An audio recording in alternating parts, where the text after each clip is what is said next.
Hey, Tia. Taking you forever to sit. What's up, guys? Hope you're doing great. This is your boy, Kobe Shots. In today's video, we're going to go back into the basics where we'll start from 1 light setup all the way through to 3 light setup. With me here is the beautiful model, and she's Tia. She's going to be the model for today for all the 3 light setups that we are going to look at. So without much ado, let's get right into it.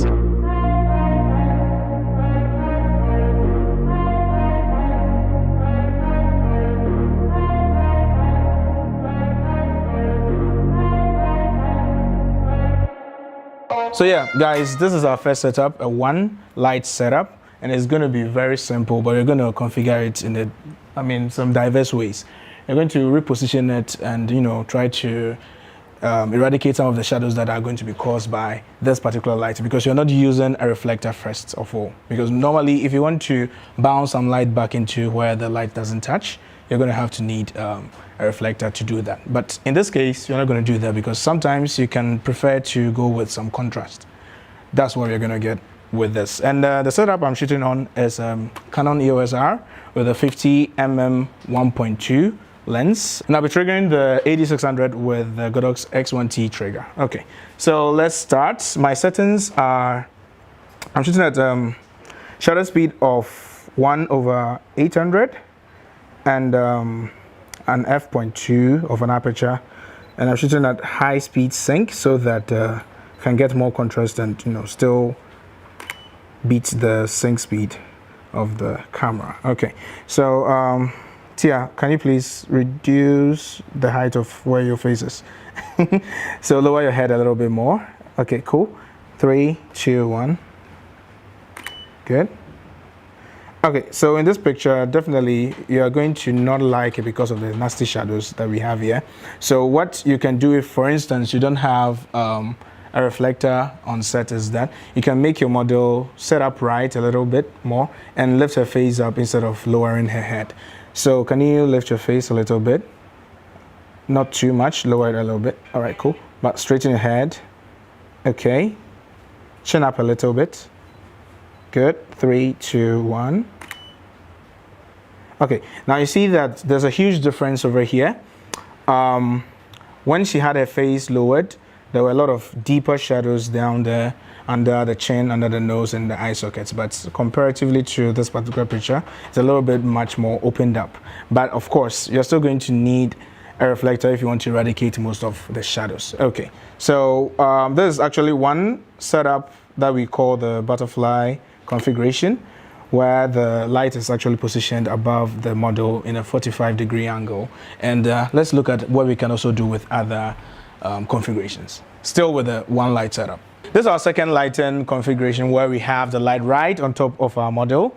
So with the help of the model light in this flash, the AD600, we can actually see what the light does in the face of our model. Okay, so if I turn the softbox all the way backwards like this, you notice that the light leaves the model. So normally I find myself tuning the lights a little bit forward from the model so that most of the light of the surface of the diffusion actually hits her face and continues over the down her chin down to her upper torso. Okay, so if you want to really get more or much from such a configuration, you're going to definitely have to bring in a reflector, because the introduction of the reflector is going to help accentuate the light even much more, bouncing back into the shadows like we spoke about earlier. Furthermore, we can introduce what we call the grid in front of our softbox. Normally, when you buy softboxes, they come with this, and this helps to center or accentuate the light and make it even much more narrow so that it doesn't really spill against backgrounds. I've actually brought my model way forward from the background so that we wouldn't touch it so much, so that when we are going on with or adding more lights to creatively light our background separately, we can have the ease of access to do that. So we're going to introduce the grid in front of the softbox. Then we'll see how the lighting is going to play on our model.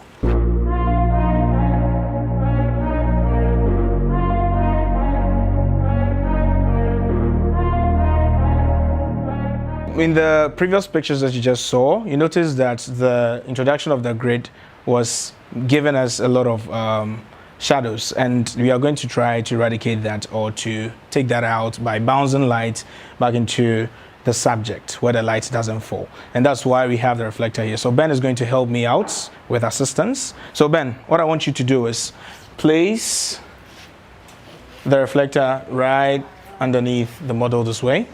And can you step a little bit to your right? Okay, so just like so.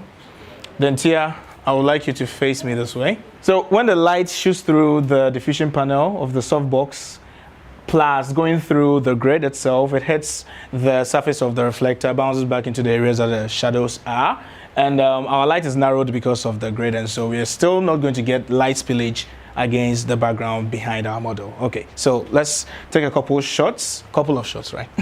So let's take a couple of shots and let's see the results. Okay. All right, so a significant difference is what we see right now, because we notice that the reflector is bouncing a little bit light into the shadowy areas, but not as much because of the position of the reflector. So what I want you to do is that, you see, light travels and bounces and goes back in the opposite direction. So if you have your reflector down this way and the light hits the reflector, it goes up this way, probably might not hit your subject so much. So what you're going to do is you're going to redirect the light back into the subject so that when it hits, it goes this way, deflects that way. Okay, so let's try this time around. Okay, so Tia, look at me.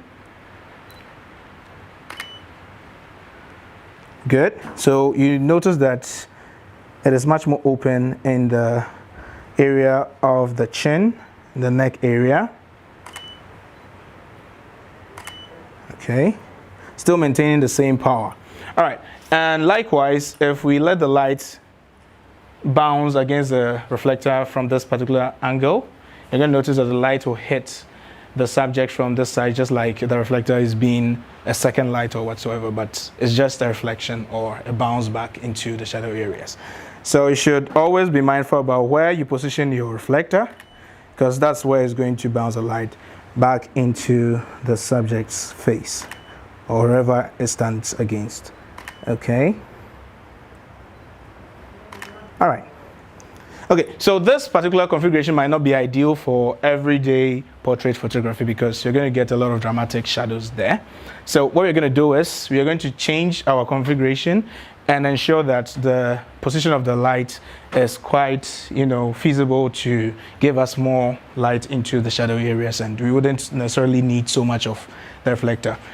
And also, to add on to the effect, we're going to take off the grid and furthermore pull our subject away from the background so that the light doesn't touch, because this time you're not controlling the light beam as much. Okay.